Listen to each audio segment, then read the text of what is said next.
नमो हरिहन्ताणं नमो सिद्धाणं नमो आयर्याणं नमो वज्रायाणं नमो लोके सव्यसाचिन्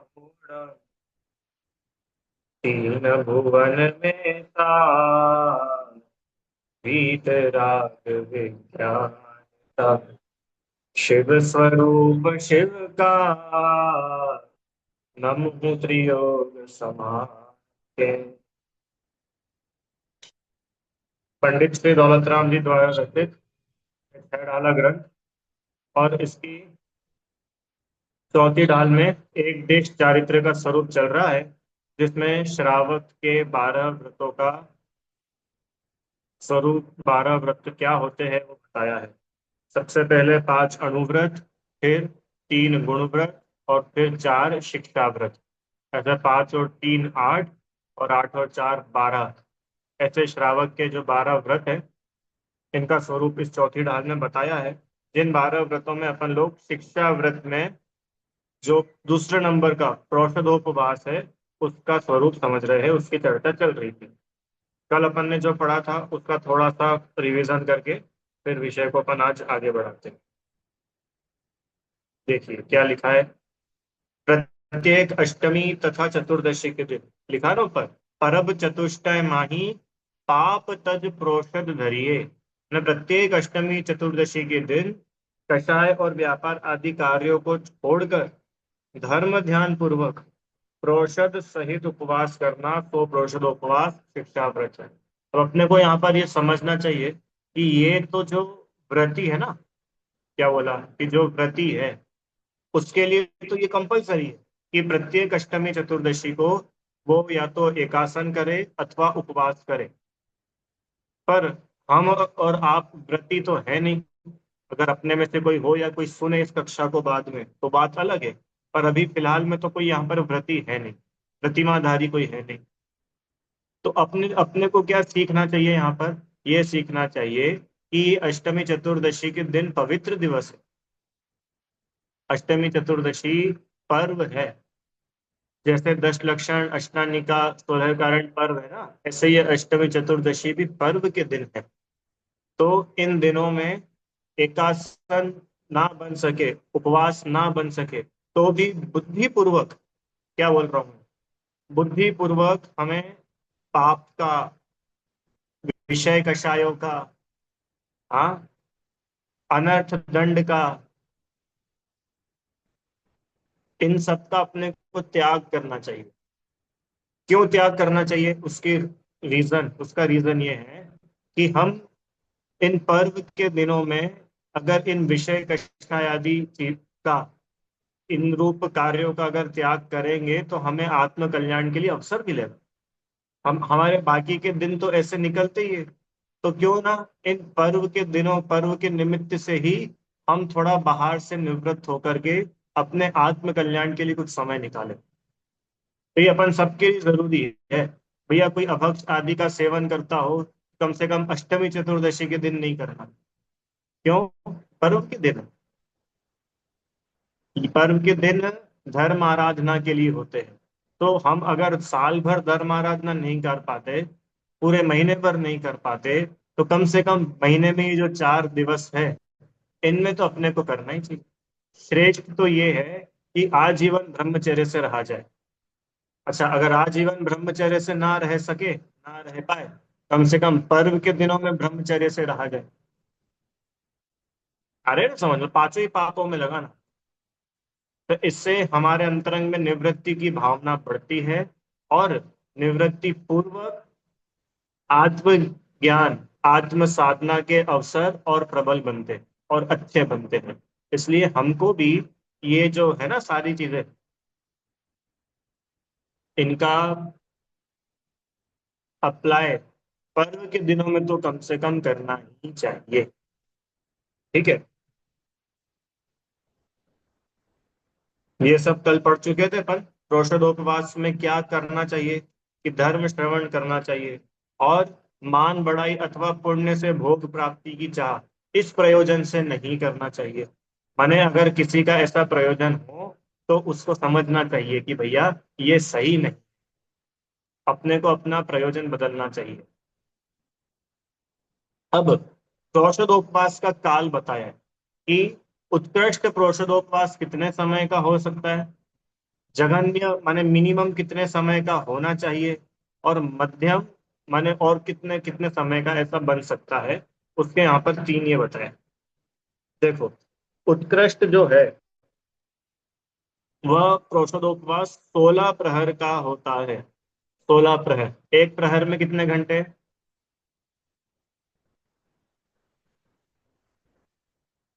3 घंटे। 3 घंटे, एक प्रहर में 3 घंटे होते हैं। एक दिन में 8 प्रहर होते हैं। रुचि आंटी, एक दिन में कितने प्रहर होते हैं? 8 प्रहर होते हैं, माने 24 घंटे होते हैं। ठीक है। तो उत्कृष्ट प्रोषधोपवास 16 प्रहर का किया जा सकता है। कैसे 16 प्रहर? तो यहाँ पे अष्टमी को आधार बना करके उदाहरण लिया कि भाई सप्तमी को दोपहर में 12 बजे से लेकर के भोजन पानी आदि का त्याग करना, तो 12 घंटे ये हो गए। कौन से? सप्तमी के। अष्टमी के पूरे 24 घंटे, पूरा ही अष्टमी का पूरा ही दिन। और नवमी को भी सुबह 12 बजे तक का। तो कितना हो गया, कैलकुलेट करो। 24 घंटे ये, प्लस 12 घंटे सप्तमी के, और 12 घंटे नवमी के। आ रहे क्या आप लोग को समझ में बात क्या चल रही है? ये काल चल रहा है कि भैया प्रोषदोपवास अधिकतम, उत्कृष्ट प्रोषदोपवास किसको बोलते हैं? कि वहां क्या लिखा था? प्रोषद उपवास, एकासन सहित उपवास। तो एकासन मतलब क्या हुआ कि भैया सप्तमी के दिन हमने एक ही बार भोजन करा। क्या एक बार भोजन करा? कि बस सुबह जो भोजन किया, फिर चारों प्रकार के आहार का त्याग करा। ठीक है। अब वो सप्तमी के दिन तो अभी बचा ही है, अभी तो आधा ही दिन हुआ था, दोपहर में 12 बजे तक। फिर पूरा दिन, तो वो बचे हुए 12 घंटे, अष्टमी का पूरा दिन 24 घंटे। और सब नवमी को भी सुबह 12 बजे तक कुछ भी नहीं, भोजन वगैरह नहीं। तो ऐसे ही उत्कृष्ट 16 प्रहर का, 16 प्रहर कैसे हुए समझ में आ गया ना? है। 8 प्रहर तो अष्टमी के, एक दिन में 8 प्रहर होते ना, अभी बताया था 24 घंटे। 4 प्रहर सप्तमी के, और 4 प्रहर नवमी के। आया क्या समझ में? 4 प्रहर सप्तमी मतलब 12 घंटे, एक प्रहर 3 घंटे का। तो 12 घंटे सप्तमी, 24 घंटे अष्टमी, और फिर 12 घंटे नवमी। ऐसे उत्कृष्ट जो है 16 प्रहर का ये प्रोषदोपवास होता है। किसी की इतनी सामर्थ्य ना हो तो वो क्या करे कि भाई 16 प्रहर का नहीं बन पाता हो तो 12 प्रहर का करे। 12 प्रहर का करे मतलब क्या, कि अष्टमी का तो पूरा दिन करे ही, वो तो है ही सही। पर सप्तमी के दिन, जो क्या लिखा, सप्तमी के दिन 5 बजे से नवमी के दिन 7 बजे तक। अब देखो इसमें कितने प्रहर कम हो गए, 4 प्रहर कम हो गए। 4 प्रहर कम हो गए ना, पहले 12, 16 थे, अभी 12 हो गए। समझो समझो क्या है। जो उत्कृष्ट था, उत्कृष्ट में क्या हुआ था कि भैया सुबह 12 बजे जो भोजन किया, फिर उसके बाद चारों प्रकार के आहार का त्याग करके धर्म ध्यान पूर्वक अपना दिन बिता रहे। पर अब किसी की इतनी सामर्थ्य नहीं हो कि भैया अभी 12 बजे भोजन किया, फिर पूरा एकासन और कल पूरा उपवास, शरीर की नहीं हो इतनी किसी की सामर्थ्य। तो बोल रहे भाई ठीक स्थान की जरूरत नहीं है, तुम एक काम करो, शाम को 5 बजे तक भोजन कर लो। 5 बजे के बाद पानी भी नहीं लेना। आए समझ? सप्तमी को 5 लिखा है ना, मैंने शाम को 5 बजे तक आप भोजन कर लो। तो अब कितना टाइम बचा? कितना टाइम बचा है? 7 घंटे बचे ना, सप्तमी के 7 घंटे, अष्टमी का दिन पूरा। और नवमी को भी तुम्हें दोपहर में 12 बजे तक नहीं बन पाता है तो सुबह 7 बजे तक आप तो कर लो। सुबह 7 बजे तक मैंने सूर्योदय हो जाए, मंदिर दर्शन पूजन हो जाए, उसके बाद आकर के जल वगैरह ग्रहण करो। आया समझ में? तो ऐसा ये 12 प्रहर। ठीक है, आगे चले। अब जघन्य, जघन्य मतलब अब बिल्कुल मिनिमम कि भैया इतना तो कम से कम करना ही है व्रती श्रावक के लिए। क्या है वो मिनिमम? कि 8 प्रहर का तो होना ही चाहिए। 8 प्रहर मतलब अष्टमी, अष्टमी 8 से नवमी 8 तक। समझ में आया? अष्टमी 8 से नवमी 8 मतलब क्या है?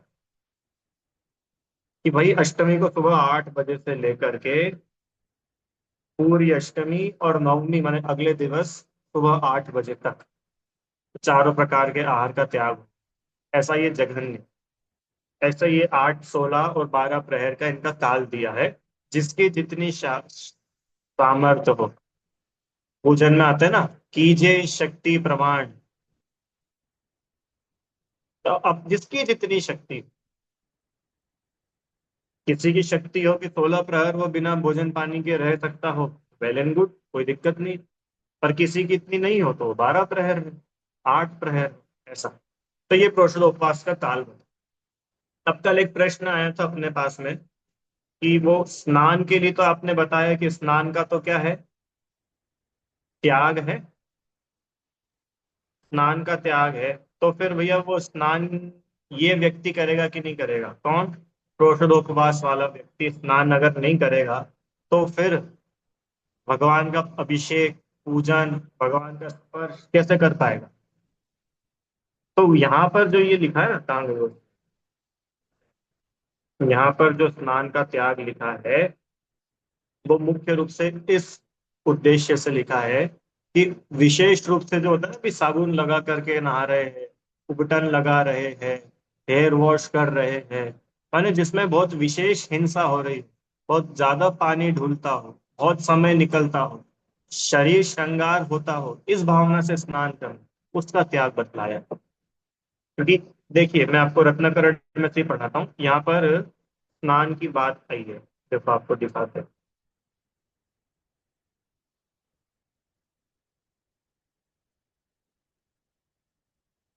स्नान की आवश्यकता। ठीक है, ये पढ़ते थोड़ा सा अपन, तो यहाँ से आपको आया ना विपिन अंकल जी क्लास में। हाँ, अब यहाँ से आपको वो क्लियर हो जाएगा विषय। देखो क्या लिखा है। अब यहाँ इतना विशेष और जानना कि स्नान करने से शरीर पवित्र नहीं होता है, स्नान करने में कोई धर्म भी नहीं है, यह बात बिल्कुल पक्की है। परंतु गृहस्थ दशा में मुनिराज के समान स्नान का त्याग कर देना उचित नहीं। अरे आपको पता है कि मुनिराज भी मंदिर में प्रवेश करते अथवा भगवान का स्पर्श करते तो वे भी अपने हाथ पैर तो धोते ही है ना। तो इतनी शुद्धि तो रखी जाती है। आगे, यदि पापी म्लेच्छ आदि जीवों का स्पर्श हो जाए और स्नान नहीं करे तो अपने मन में पाप के प्रति ग्लानि नहीं रहे, तथा उनके संगति स्पर्श खान पान चाहे जैसा करने लग जाए तो व्यवहार धर्म का लोप हो जाएगा। इसलिए जैनियों का जो आचरण है वह व्यवहार का विरोधी नहीं है। ठीक है, इसमें पूरा स्नान की आवश्यकता बताइए। और एक आगे जो वो आपका पॉइंट था, जिनेंद्र का पूजन करने के लिए स्नान करना उचित ही है। आ गया ना, यही आपने कल पूछा था। क्योंकि स्नान करके देव की पूजन स्पर्श करना यह बड़ी विनय है। यद्यपि स्नान से शुद्धता नहीं होती तो भी देव के उपकरणों को स्नान करके ही स्पर्श करना चाहिए, धोया हुआ द्रव्य ही चढ़ाना चाहिए, यही देव की विनय है। अब ये प्रकरण यहाँ पर मूर्ता के संबंध में चल रहा है कि जगत में बहुत से जीव है जो ऐसा मानते कि नहाने से हम पवित्र हो जाते हैं। तो कोई किसी नदी में जाकर के डुबकी लगाकर ये मानता है कि हमने गंगा जी में डुबकी लगा ली है तो अब हम पवित्र हो गए, हमारे सारे पाप धुल गए हैं, या हमने धर्म कर लिया। तो वहां उन्होंने बताया था कि भाई नहाने से कोई पवित्रता नहीं होती है, क्योंकि ये शरीर तो ऐसा अशुचिमय है कि सागर के जल सो शुचि कीन, पूरे समुद्र भर के पानी भी लेकर के आ जाओ और इसके ऊपर डालो तो भी ये अशुचि ही रहेगा। इसलिए शरीर तो कोई पवित्र नहीं होता, पर जो व्यवहार शुद्धि है, जो शरीर में बाहरी जो दूसरा मल आदि लगता है, कितने लोगों से छुआ जाते हैं, बाथरूम के रहते हैं, अशुचिता रहती है, शुद्धता नहीं रहती है, तो स्नान आदि करने से वो सारी अशुद्धियां तो कम से कम, मैल आदि जो है वो दूर होता है। तो इसलिए स्नान पूर्वक ही भगवान का स्पर्श, पूजन, द्रव्य से अभिषेक आदि स्नान पूर्वक ही करना चाहिए। आया समझ में? तो इसलिए स्नान की आवश्यकता है। किस स्नान के त्याग की वहां बात करी है? कि बहुत हिंसा आरंभ करके, बहुत साबुन में साबुन आदि लगा करके जो हिंसा के कारण है, उनका त्याग की वहां बात। ठीक है, समझ में आया आपको? उत्तर मिल गया आपका। अब शावकाचार्य में से ही थोड़ा प्रोषदोपवास का स्वरूप अपन पढ़ेंगे आज। चलिए, क्या लिखा है यहाँ पर।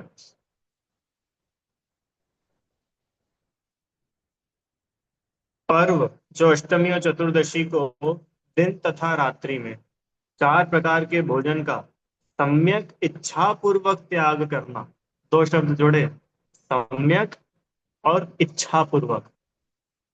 इच्छा पूर्वक मतलब बुद्धि पूर्वक प्रतिज्ञा करके त्याग करना।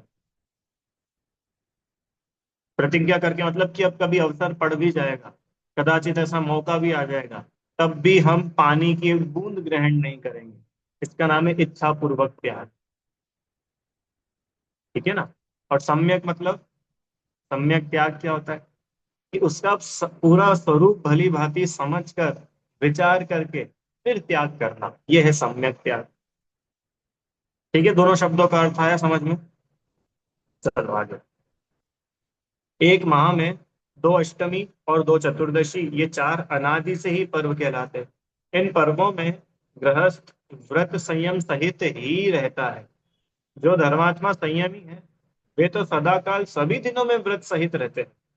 धर्म में अनुराग रखने वाला गृहस्थ एक माह में 4 दिन तो सभी पापों और आरंभ का, इंद्रिय का, विषय का त्याग करके, कषाय को नष्ट करके, व्रतशील संयम सहित उपवास धारण करके, 4 प्रकार के आहार का त्याग करके संयम सहित रहता है, उसके प्रोषदोपवास व्रत जानना।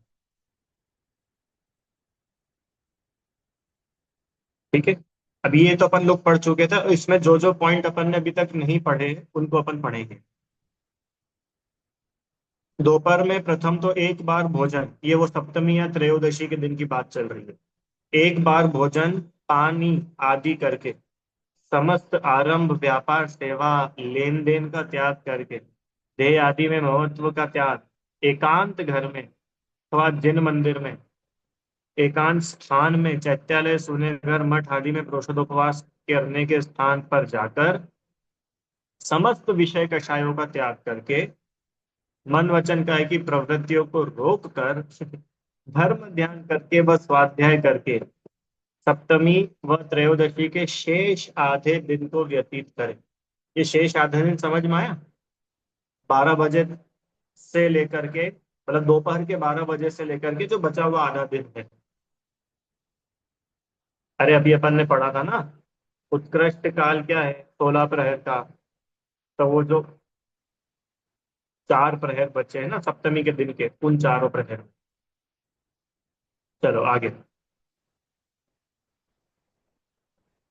पश्चात संध्या काल संबंधी देव वंदन आदि करके रात्रि की धर्म कथा, जिनेन्द्र भक्ति, तवन आदि करके रात्रि व्यतीत करे, धर्म ध्यान करता हुआ शुद्ध समाधि पूर्वक थोड़ी देर को प्रमाद दूर करके रात्रि व्यतीत करे। तो कितना बड़ी बात लिखी, सोता नहीं है रात में। माँ लिखा है सिर्फ थोड़ी देर को प्रमाद दूर करके, माने थोड़ी देर बस शरीर की थकान दूर हो जाए, उतनी देर विश्राम करके बाकी रात्रि कैसे व्यतीत करे? भगवान की भक्ति में, स्तवन में, धर्म ध्यान, इसमें रात्रि व्यतीत करे। अष्टमी अथवा चतुर्दशी के प्रातः काल में सामायिक वंदना आदि करके, प्रासुक द्रव्यों से पूजन करके। ये प्रासुक द्रव्य क्या होते हैं भाई? बोलो। आप लोग पूजा करते हो ना भगवान की अष्ट द्रव्य से, तो ये प्रासुक द्रव्य क्या लिखे, लिखा ना प्रासुक, प्रासुक द्रव्य मतलब, हम्म, प्रासुक मतलब शुद्ध, जिनमें जीव आदि नहीं हो, अचित्त, देखो लिखा ना आपने अचित्त, जिसमें जीव नहीं हो, ऐसी द्रव्य सामग्री से भगवान की पूजन करना चाहिए। जिसमें जीव आदि हो, एक इंद्री, दो इंद्री, तीन चार पांच इंद्री जीव पड़े हो, ऐसी वस्तुओं से भगवान का पूजन नहीं किया जाता। क्यों? वे भगवान स्वयं अहिंसा का उपदेश देने वाले, और हम पूजन सामग्री ही हिंसात्मक उनको चढ़ावे, तो ये योग्य नहीं। विशेष हिंसा होती हो ऐसे काम नहीं करना। आ रहा है क्या समझ में? तो प्रासुक द्रव्यों से भगवान का पूजन करें, शास्त्रों का अभ्यास करके, भावनाओं का चिंतन करके। ये क्या है भावनाओं का चिंतन? 12 भावना, 16 कारण भावना, वैराग्य भावना, ये सब भावनाओं का चिंतन करना। जो दो शब्द कितने अच्छे प्रयोग किए यहाँ पे। शास्त्रों का तो लिखा है अभ्यास, और भावनाओं का लिखा है चिंतन। अभ्यास और चिंतन में क्या अंतर है?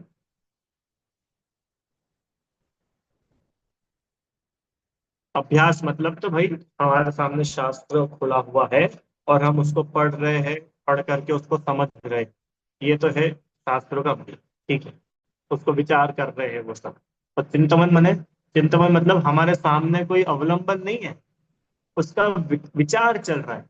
चिंतवन माने समझते ना आप? चिंतवन, 12 भावना का, वैराग्य भावना का, सोने का, इन भावनाओं को चिंतवन, चिंतवन में प्रति समय उसका विचार, और उस विचार पूर्वक हम अपने वैराग्य की वृद्धि करें, ये है चिंतवन। धर्म ध्यान सहित अष्टमी चतुर्दशी का दिन और पूरी रात्रि व्यतीत करें। नवमी व पूर्णिमा अथवा अमावस्या के दिन प्रभात संबंधी कर्म क्रिया करके, वंदना पूजन आदि करके। देखो अब भोजन भी करेगा ना वो, दोपहर में 12 बजे भोजन करेगा, तो वो भोजन भी कब करेगा? उत्तम, मध्यम या जघन्य में से किसी भी पात्र का लाभ हो तो उसे भोजन कराकर फिर स्वयं पारणा करे, स्वयं भोजन करे। ये उपवास के पारणा करने की विधि है।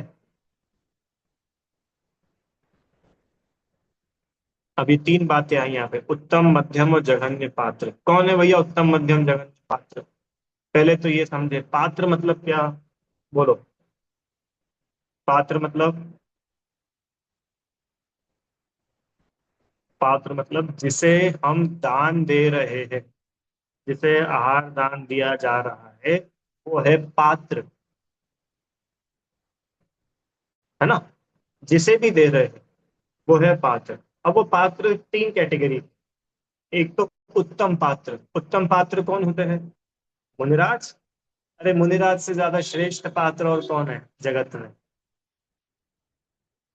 कि नहीं भैया, वो भगवान है ना। कि भगवान दान लेते ही नहीं है, भगवान को आहार की आवश्यकता ही नहीं है। तो उत्तम पात्र तो मुनिराज है। अच्छा, मध्यम पात्र व्रति श्रावक। व्रति श्रावक में कौन कौन आ जाएंगे? एलक जी, शुल्लक जी, जो उत्कृष्ट में, और बाकी अन्य जो व्रति श्रावक, प्रतिमाधारी जो श्रावक आदि है, वे सब मध्यम पात्र कहलाते हैं। और जघन्य पात्र, जघन्य पात्र में अविरत सम्यक दृष्टि श्रावक, चतुर्गुण स्थान वर्ती, ये जघन्य पात्र। कि भैया ये जघन्य पात्र कहाँ मिलेंगे? कहाँ मिलेंगे? लोगों को बड़ी चिंता होती है कि भैया ये जो पात्रों का स्वरूप हम पढ़ते हैं ना शास्त्रों में, तो ऐसे पात्र ढूंढना बड़ा मुश्किल हो जाता है। ऐसे पात्र तो हमको मिलते ही नहीं है जैसा शास्त्रों में लिखा है। क्यों? साधना के लिए मिलते ही नहीं ऐसे पात्र, तो अब क्या करें? कि क्या करें, अपन स्वयं पात्र बनो, ये करो। अरे अपन स्वयं बनो ना। ठीक है, फिर भी सामान्य से समझना, जघन्य पात्र में सभी अपने साधर्मी, जिन धर्मावलंबी, देव शास्त्र गुरु पर श्रद्धा रखने वाले, अपने घर के ही लोग, ये भी पात्र है। ठीक है, माने सबको भोजन करा करके फिर हम स्वयं उस दिन पारणा करें, ये उसकी प्रोसेस है। इस प्रकार 16 प्रहर का समय जो धर्म सहित व्यतीत करता है उसके उत्कृष्ट प्रोषदोपवास होता है। ठीक है, आगे चले।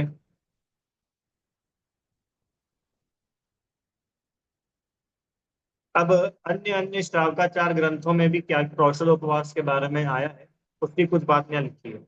जैसे कार्तिकेय स्वामी ने कहा है, अष्टमी चतुर्दशी के दिन स्नान, विलेपन, विलेपन समझते हैं? विलेपन माने शरीर पर लगाना चीजें, तेल लगाना, ऑइंटमेंट लगाना, बॉडी लोशन लगाना, ये कहलाता है विलेपन। आभूषण, स्त्री संसर्ग, पुष्प, इत्र, फुलेल, धूप आदि का त्याग कर जो ज्ञानी वीतरागता रूप आवरण से भूषित होकर दोनों पर्वों में सदाकाल उपवास करता है, या एक बार भोजन करता है, या नीरस आहार करता है, उसके प्रोषदोपवास होता है। ठीक है, आगे भी ऐसा ही इस प्रकार से कहा है। यहाँ ऐसा तात्पर्य जानना, अपनी शक्ति को नहीं छिपा करके धर्म में लीन होकर यथाशक्ति उपवास करना।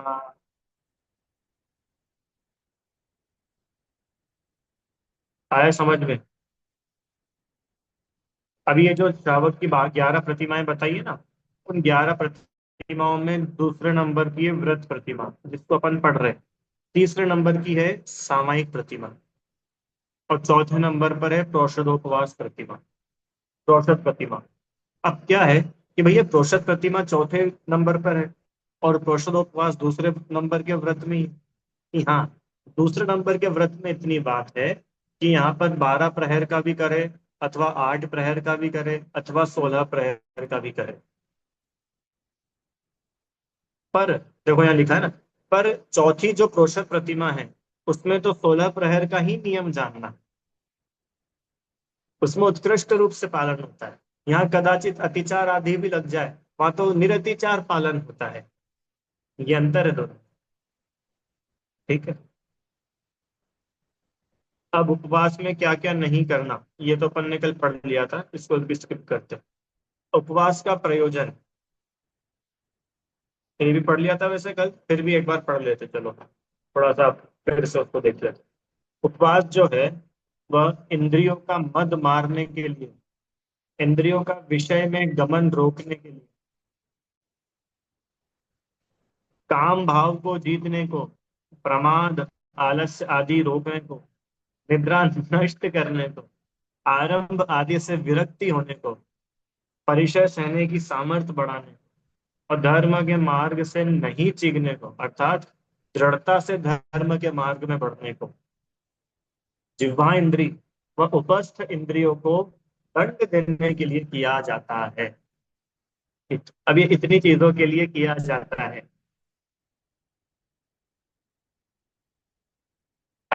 आए समझ में बहुत सारी बातें। अब क्या है, सीधी सी बात यह है कि भोजन नहीं करते हैं तो आलस नहीं आता, प्रमाद नहीं होता है, असावधानियां नहीं होती है, बराबर। तो जीव भोजन का त्याग करता है ना, तो अब नींद तो आई नहीं। देखा होगा भैया, जिसने किसी ने उपवास किया होगा तो नींद ही नहीं आती है, कि भर पेट तो बढ़िया सो जाते हैं, अब कुछ है ही नहीं पेट में, नींद ही नहीं आ रही। तो ये नींद नहीं आ रही है, ये अच्छी बात है। क्यों? कि अब नींद नहीं आ रही है तो अब अपना समय धर्म ध्यान में लगाओ, भगवान की भक्ति करो, स्तुति करो। श्रीमद राजचंद्र जी ने लिखा कि दोपहर में सोना नहीं, लिखा उन्होंने ऐसा, दोपहर में नहीं सोना। और अगर बिल्कुल नहीं रहा जा रहा हो, भैया घोड़ी नींद आ रही है, क्या करे? तो फिर क्या करे पता है? ताली बजा करके भगवान की भक्ति करो तुम्हारी सब नींद उड़ जाएगी। सच में लिखा है उन्होंने, श्रीमद राजचंद्र जी का पुष्प माला पढ़ना, उसमें लिखा उन्होंने बिंदु, दोपहर में नहीं सोना। अब अपन सबको, मतलब मैं भी, आप भी, अपन सबको विचारने की आवश्यकता है कि दोपहर में क्यों सोना पड़ा। और दोपहर में सोना वैसे हेल्थ के लिए भी अच्छा नहीं होता, मालूम है आपको? दोपहर में सोना हेल्थ के लिए भी अच्छी बात नहीं है, कफ बढ़ता है इससे। तो दोपहर में सोएंगे, फिर रात में लेट सोते, और रात में लेट सोते, सुबह जल्दी नहीं उठ पाते, तो क्या होता है, अभिषेक नहीं कर पाते हैं, भगवान की पूजन नहीं कर पाते, क्योंकि एक वही चीज तो है जिसको कॉम्प्रोमाइज कर सकते हैं, बाकी तो करना ही है। इसलिए उन्होंने लिखा कि दोपहर में नहीं सोना। बहुत समय बच जाता है अपना। क्या है एक्चुअल में, दोपहर में ही अपने को टाइम मिलता है, थोड़ा फ्री टाइम। बाकी सुबह तो अपन काम धंधे में दूसरे में लगे रहते हैं, और शाम को भी कुछ ना कुछ चलता ही रहता है।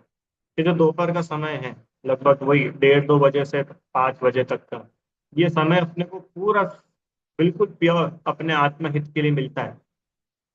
घर में रह करके भी अपन अपना कल्याण करना चाहे तो ये दोपहर के 4 घंटों का यूज करना चाहिए। इसका इंतजार नहीं करना चाहिए कि वहां सोना गिर जाएंगे 10 लक्षण में 10 दिन के लिए, तो वो 10 दिन निवृत्ति लेके जाएंगे, वहां धर्म ध्यान करेंगे। अरे यही करो ना। आ रहा है क्या समझ में? देखो दोपहर में कोई मेहमान भी नहीं आते जनरली घर में, आते हैं तो शाम को ही आते हैं। मतलब दोपहर में अपन फ्री रहते हैं कुल मिलाकर के। हाँ। हाँ सही। गर्मी में, अभी गर्मियों का मौसम है ना, दोपहर में बहुत बड़ी अच्छी नींद आती है। और वो नींद अच्छी क्यों आती है, उसका कारण पता है? हमारा भोजन ठीक नहीं है, इसलिए नींद आती है हमको।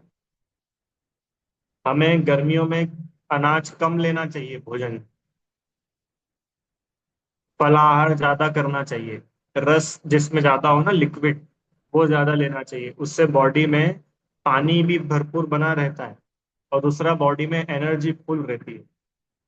और हम अनाज खा लेते हैं ना, दाल खा लेते हैं, गेहूं खा लेते हैं, ये अनाज में क्या होता है कि बॉडी की एनर्जी उसको पचाने में लग जाती है, तो बॉडी ड्रेन हो जाती है। इसलिए दोपहर में नींद आती है गर्मियों में। आ रहा है समझ में? कि भैया दोपहर में नहीं सोना चाहिए, सभी के लिए है, मेरे लिए भी है। कि मैं बिल्कुल दोपहर में से जागता रहता हूँ ऐसा नहीं, अपन भी सो जाते हैं। अपन सबके लिए समझने की बात है कि अपने को ये समय मिला है। इतनी अच्छी एक प्रभाती है। प्रभाती समझते हैं ना आप लोग? सुबह उठ करके पढ़ी जाने वाली प्रेयर प्रभाती। उठ भोर भयो टुक जाग सही, भज वीर प्रभु, भज वीर प्रभु। अब नींद अविद्या त्याग सही, भज वीर प्रभु, भज वीर प्रभु। बहुत अच्छी उसमें आगे इतनी अच्छी लाइन है कि भाई तू क्यों नहीं उठता है, देख पूरा जगत उठ गया है, सब अपने काम धंधे में लग गए, और तू अभी भी सो करके समय खो रहा है। यह समय नहीं है सोने का, है वक्त पाप मल धोने का। तो समय सोने का नहीं है, हो गई नींद, अब उठो। बहुत बढ़िया है। ये समय नहीं है सोने का, ये है वक्त पाप मल धोने का। ठीक है। इसके लिए, ये आलस आदि को जीतने के लिए, इनको रोकने के लिए, अपनी इंद्रियों पर विजय पाने के लिए उपवास किया जाता है। अब उपवास का मेन प्रयोजन ये नहीं है इतना सब करने के बाद अपना उपयोग, अपना समय आत्म कल्याण में लगावे, तो वो काम का है। ठीक है। देखो आगे आई क्या, केवल अपनी प्रशंसा या लाभ, परलोक में राज्य संपदा आदि प्राप्त हो जाने के लिए उपवास नहीं किया जाता है। अपना विषयानुराग घटाने के लिए, शक्ति बढ़ाने के लिए उपवास किया जाता है। समझ में आया? ये उपवास के लाभ है। उपवास, इंद्रिया तो निरंतर ही खान पान आदि के अनेक स्वाद लेने में लगी रहती है। जब बताओ ये रसना इंद्री कब शांत होती है? अभी भरपेट भोजन किया हो ना, भरपेट बोल रहा हूँ, दाल बाफले बढ़िया घी डाल करके खूब खाए हो लड्डू चूरमे के साथ अभी, और इनको अभी सेव ऑफर कर, सौंफ सौंफ, सेव नहीं सौंफ, सौंफ ऑफर कर दो, ये भैया सौंफ भी खा लेंगे। फिर बाद में इनको छाछ पिला दो तो छाछ भी पी लेंगे। आप देखो ये रसना इंद्री कभी शांति नहीं बैठती। अरे आप लोगों ने एक्सपीरियंस किया होगा ना ये। अरे अरे अरे नहीं, अब तो नहीं खाते, अब तो यहाँ तक का पेट भर गया है, इसके बाद भी जगह तो बची जाती है थोड़ा थोड़ा खाने की।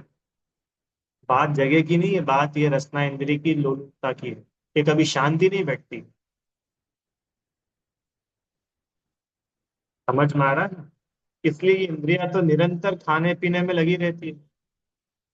हाँ, उपवास करने से रस आदि को भोजन में रस आदि के भोजन में लालसा नष्ट हो जाती है। उपवास करते हैं ना तो भोजन में जो रस आदि का लालसा होती है, नींबू हो, नमक हो, बढ़िया स्वाद वाला भोजन हो, अब क्या होता है इससे एक्चुअली, इससे राग भाव बढ़ता है। सीधी सी बात इतनी है। अभी ये जो कल हम लोगों ने बात नहीं की थी, रविवार के दिन नमक नहीं खाता, है ना? तो ये काय के लिए है? ये कोई सालों से चले आने वाली परंपरा है। ये इसलिए है कि हमको ये अभ्यास होवे, ये जो अपने को आदत पड़ जाती है ना, रसीला स्वादिष्ट षट रस मिश्रित भोजन करने की, नमक भी हो तो बढ़िया घी भी हो, दूध शक्कर भी हो, मिठाई भी हो साथ में। तो ये रसी का सिस्टम ये है कि भैया एक एक दिन एक एक रस को छोड़ो, तो पता चलेगा कि उनमें कितनी अपनी लालसा बैठी हुई है। आ रहा है समझ? यूं नहीं कि चलो आज संडे है तो आज नमक नहीं खाना है, तो क्या करना है अपने को? जय श्री आंटी जी, रविवार का दिन है आज, रुचि आंटी, तो क्या करेंगे कि भैया आज है ना पूड़ी बनाएंगे और खीर बनाएंगे। क्या क्योंकि उसमें नमक लगता ही नहीं है। उन्हें ऐसी कोई चीज चूज कर लो जिसमें नमक डलता ही नहीं हो, पता ही नहीं चलेगा। ऐसे नहीं करना। अरे वही सामान्य भोजन बनाओ, रोटी सब्जी दाल चावल, और बस नमक मत डालो। अब चेक करो कि अभी हमारी कितनी रसना इंद्री पर विजय हुई है, या हमको अभी कितना रसना इंद्री के विषयों की राग बैठा हुआ है, पता चल जाएगा सबको। इस पर्पज से करो तो कर लो। देखो, मैं भले ही आपको कक्षा में बहुत सारी चीजों की बता देता हूँ कि यार ये ऐसा है, ये ऐसा है, ये वैसा है, ये करना चाहिए, पर आप विश्वास मानिए, मेरा अभिप्राय किसी की निंदा करने का नहीं होता, पहली बात। और दूसरी बात, आपको उससे विमुख करने का नहीं। मेरा अभिप्राय सिर्फ और सिर्फ आपको एक अलर्ट करने का रहता है कि हम बेहोशी में सारे काम करते रहते हैं, तो हमारी बेहोशी दूर हो और हम थोड़े जागे। उपवास करना या नहीं करना वो तो आपका अपना डिसीजन है, पर अगर हम करें तो कम से कम बेहोशी में ना करें।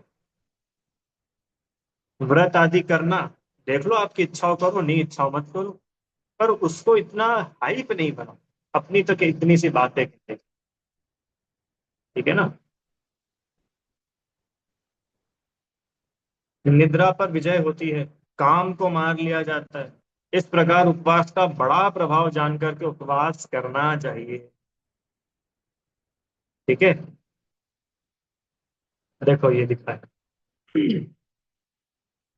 कल हमने बात की थी ना, अति तृष्णावान होकर शास्त्र श्रवण करे, समन्त भद्राचार्य ने लिखा है, देखो, धर्मामृतम सतृष्ण श्रवणाभ्याम पीबतु पाय हेत्वान ज्ञान। ये पहला पद पढ़ो, क्या लिखा? धर्मामृतम, धर्मामृत का सतृष्ण, तृष्णा सहित श्रवणाभ्याम, श्रवण करो, धर्मामृत का तृष्णा सहित श्रवण करो। देखो, उपवास करने वाला गृहस्थ निरालसी होता हुआ ज्ञान के अभ्यास में तथा धर्म ध्यान में तत्पर रहता है। अति तृष्णावान होकर कर्णेंद्रिय द्वारा धर्म रूप अमृत का स्वयं पान करता है, और अन्य भव्य जीवों को भी धर्म रूप अमृत का पान कराता है। अब इससे एक बात समझ में आई, माने खुद स्वयं तो टाइम पास नहीं करता, और दूसरों का भी टाइम पास नहीं करता। सारी के समझ में बात। उदाहरण, बिना उदाहरण के नहीं है। देखो, उपवास है आज अपना, तब अपने को कुछ काम तो है ही नहीं, तो क्या करा कि भाई फोन लगा लिया, और वो हमारी एक दूर की बहन है उससे बात करने लग गए, हमारे कोई दूर का रिश्तेदार है उससे बात कर, या हमारे कोई फ्रेंड है उसके घर चले गए कि यार आज हमारा उपवास था, चलो यार अपन दोनों थोड़ा टाइम स्पेंड कर लो। तो यहाँ तो ये बोल रहे हैं कि भाई स्वयं भी धर्मामृत का पान करो, और दूसरा भी मिले तो उसको भी कराओ। और यहाँ क्या उल्टा केस हो रहा है, खुद तो पाप करता है और दूसरों का भी समय खोटी करके उसको भी पाप करा। अरे बात आई क्या समझ में आपको? दो बात बोली। क्या दो बात क्या बोली है कि उपवास के दिन अपने को स्वयं तो धर्म ध्यान पूर्वक पूरा दिन बिताना ही चाहिए, और दूसरे का भी टाइम पास ना करे इसका ध्यान रखना चाहिए। अगर कोई दूसरे से भी बात करने का मन हो जाए तो उससे भी धर्म चर्चा के अलावा दूसरी नहीं करो।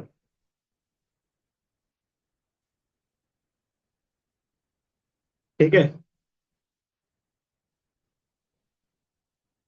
आलस, निद्रा, आराम तथा विकथा द्वारा उपवास का काल व्यतीत नहीं करना चाहिए। अभी कथा वगैरह में सब आ गया। ये चार प्रकार का आहार, अशन, पान, आद्य, स्वाद्य, ये चारों प्रकार का आहार कबलाहार है। कबलाहार मतलब जिसको मुंह से, हाथ से खाया जाए, कबलाहार। इनका त्याग वह उपवास है। धारणा के दिन, ये दो शब्द होते हैं, धारणा और पारणा। धारणा मतलब जिस दिन उपवास धारण किया जा रहा है, जिस दिन उपवास की प्रतिज्ञा ली जा रही है, वो कहलाता है धारणा। जैसे सप्तमी के दिन प्रतिज्ञा ली ना कि अब हम उपवास करेंगे, तो सप्तमी का दिन तो हो गया धारणा। और जिस दिन उपवास पूरा किया जा रहा है वो कहला रहा है पारणा, वो नवमी का दिन। यानी उपवास के पूर्व में और उपवास के बाद में एक बार या बार आएगा हो, एक बार भोजन करना उसे प्रोषद कहते हैं। इस प्रकार 16 प्रहर तक भोजन आदि आरंभ छोड़कर पश्चात भोजन आदि आरंभ के लिए कार्य करने को प्रोषदोपवास कहते हैं। ठीक है। इस प्रकार ये प्रोषदोपवास शिक्षा व्रत का स्वरूप अपन ने समझा है। अब समय अपने पास में है, तो ये उपवास के जो पांच अतिचार हैं, उनको भी अपन अभी पढ़ो। अच्छा, किसी को भी प्रश्न हो तो आप वो पूछ लो पहले, नहीं तो ये अतिचार अपन शुरू करते हैं। है किसी को प्रश्न? विषय सबको समझ में आ रहा है? क्या बात चल रही है अपनी? प्रोषदोपवास, क्यों उपवास की बात चल रही है अपनी? हाँ, पूछता हूँ, क्यों चल रही है उपवास की बात? कि भैया ये शिक्षा व्रतों का स्वरूप बता रहे हैं, और दूसरे नंबर पे प्रोषदोपवास नाम का शिक्षा व्रत है, तो इसलिए हम इसको पढ़ रहे हैं। तो उसका व्यवस्थित स्वरूप समझ में आया? बोलिए। सर आज के टॉपिक पर ये नहीं है क्वेश्चन, मगर ये जानना है कि सामायिक और प्रतिक्रमण के बीच क्या डिफरेंस क्या है।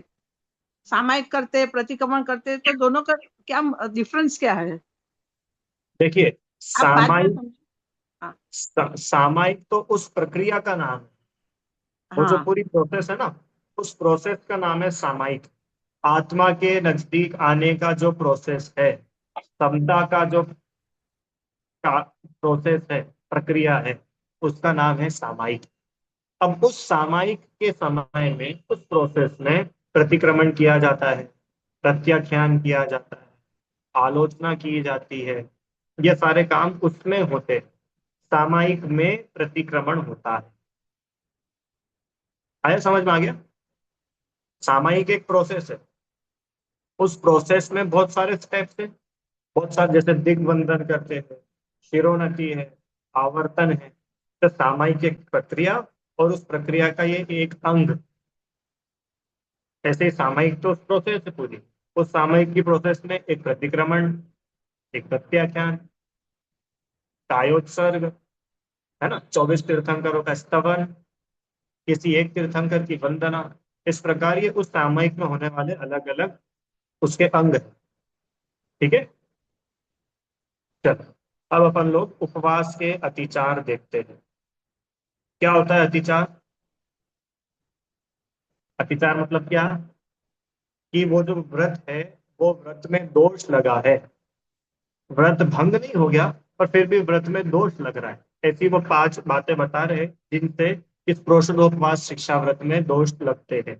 चलिए, प्रोषदोपवास के ये 5 अतिचार है। पहला, नेत्रों से देखे बिना तथा कोमल वस्त्र आदि उपकरण से शुद्ध किए बिना पूजा व स्वाध्याय के उपकरण ग्रहण करना। ये पहला अतिचार। ये देखो, प्रोषदोपवास में अकेले अन्न, 4 प्रकार के आहार का ही त्याग नहीं किया, आरंभ का भी त्याग किया था, हिंसा का भी त्याग किया था ना।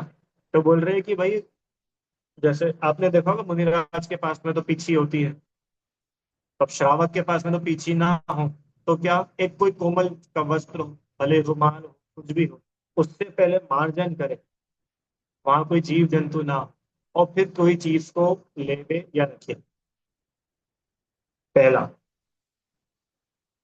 मतलब बिना आंखों से देखे वस्त्र आदि के उपकरण से शुद्ध किए बिना ही उन पूजा के उपकरणों को ग्रहण करना, उसको पहल वो दोष रूप है, तो वो पहला अतिचार। दूसरा, देखे सौदे बिना ही पूजा तथा स्वाध्याय के उपकरण रख देना, शरीर के अंग हाथ पैरों को पसारना, है दूसरा अतिचार। एक तो लेना, दूसरा रखना, ये 2 अतिचार। तीसरा, देखे सौदे बिना ही बिस्तर आदि बिछा देना, कभी नहीं करना चाहिए काम। बिस्तर आदि बिछाते हैं ना, जनरली तो भैया सब लोग बेड पर ही सोते हैं जो भी है, तो भी अपन जब सोवे तो उस जगह को पूरा साफ करना चाहिए। ओके, क्योंकि उसमें जीव जंतु हो सकते हैं। होता है, एक बार किसी ने बताया था कि वो ऐसे ही सो गए और वो पलंग उनके बिस्तर में से सांप निकला नीचे से। हो जाता है, इसलिए अपने को ध्यान है। और ये अगर कोई नीचे बिछा करके भी सोता है, जैसे ये गर्मी के दिन है, कोई लोग छत पर जाके सोते हैं, कोई बाहर सोते हैं, तो अगर हम जमीन पर भी कुछ बिछा रहे हैं, बिस्तर लगा रहे हैं, तो पहले पूरी जमीन की सफाई होनी चाहिए, तो छोटे छोटे जीव जंतु ना हो, नहीं तो वे मर जाते हैं। आ रहा है ना समझ? सफाई कैसे करना है कि भैया हम तो पाइप लेते हैं, पाइप से पानी डालते तो पूरा चकाचक साफ हो जाता है। अरे वो चकाचक नहीं करना है, साफ मतलब कोई जीव जंतु ना हो, उस जगह का मार्जन करना। आगे, उपवास में अनादर करना, उत्साह रहित होना, ये चौथा अतिचार। अनादर करना मतलब समझ में आ गया? अरे सामायिक का समझा था पढ़ना। उत्साह रहित, अब ठीक है भैया अब करा है, हाँ बस है, 4 घंटे और निकल जाए फिर तो ठीक है। ठीक है भैया, खा लो खा लो, कोई बात नहीं, कल हम भी खाएंगे। ये सब दोष है। हाँ, मैंने आपको उपवास के प्रति निरादर भाव कुल मिलाकर, है ना। आज हमारा उपवास था और आज ही इनको ये सब चीजें बनानी थी, एक दिन रुक नहीं सकते थे क्या? क्यों? आज ही हमारा उपवास था और आज ही उन्होंने निमंत्रण दिया है। अब पूरा घर तो जा रहा है उनके यहाँ पे भोजन के लिए, और हम जा ही नहीं पा रहे। ये उपवास के प्रति निरादर है ना सब, अनुत्साह होना। और अंतिम, उपवास के दिन जो क्रिया आदि कर रहे हैं, पाठ आदि कर रहे हैं, उनको भूल जाना, ये 5वां अतिचार। इस प्रकार उपवास के ये 5 अतिचार टालने योग्य है। ठीक है भाई, तो ये अपन ने जो है क्या पढ़ा? अतिचार, काय के अतिचार? उपवास के। ठीक है, चलो अब किसी को कोई प्रश्न हो तो आप लोग पूछ लीजिए। हाँ, मेरी तरफ से विषय पूरा हो गया है। अब नया विषय जो अगला शिक्षा व्रत है, उसको अपन लोग